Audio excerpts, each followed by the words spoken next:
göz bebeği olmuş.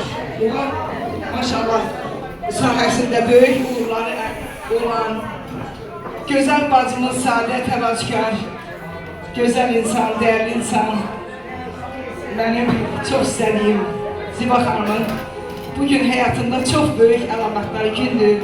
Onun ilk nəvəsi Mehdi balamızın 1 yaşı tamam olur.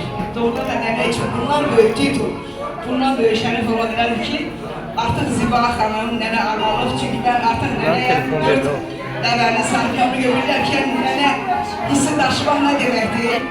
Ziba xanım, səni öz adımdan, bütün sənət dostları adımdan, sizin ailən sevənlərin adımlarından təbrik edirəm. Allah o Mehdi balamızı xoşbəxt qətələ eləsin. Sağ olun. Sağlam, piravan, xoşbəxt böyüsün. Atalı analar, nənəli babanı böyüsün. Onun gözəl nənəsi, Sahibə Əhmədovanda yeri cənnət olsun, nur içində yatsın. Allah onun torpağı sən ömür versin ballarına. Böyle oğlumda yaşayırken, hamısına ben hürmetim var. Sahibə xanımın yerində olmuşam, onun çörəyini pişəm. Yeri cənnət olsun, nur içində yatsın. Bunun ruhu şaddır, yəqin ki, Aziba.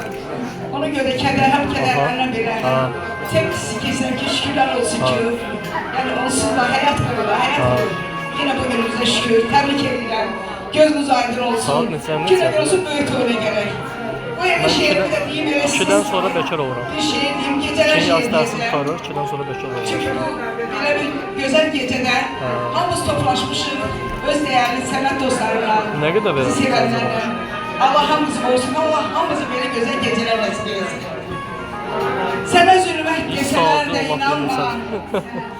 Sənə zülmət desələr də inanma. Sən ruhuma həmdəm olan gecələr. Gündüzləri öz başına bıraxan qaranlığı günhan olan gecələr. Ulduzların şəfək saçılsın dərdiləmiş ayda durur önündə. Neçə dərdin düyün içində yollarında icran olan gecələr. Her gecenin seheri var deyirlər. Her ilanın zeheri var deyirlər. Laf sözün de gövheri var deyirlər. Neden? Biz işine peşman olan geceler. Exil'dan. Sibelleri misalına getiren, şairlere heves ilham getiren, tarihleri zaman zaman ötüren, şehirlere heyan olan geceler. Sadaketen kurbanlıdır soyadım. Qələbədir yalnız arzu muradım. Tək vurgundur eşqim, sənət fərhadım. Bu dünyaya ayla çalan gecələr. Gecələrdir mənim ömür yoldaşım. Gecələrdir mənim dostum, yoldaşım. Gecələrdir həm ümidim, göz yaşım.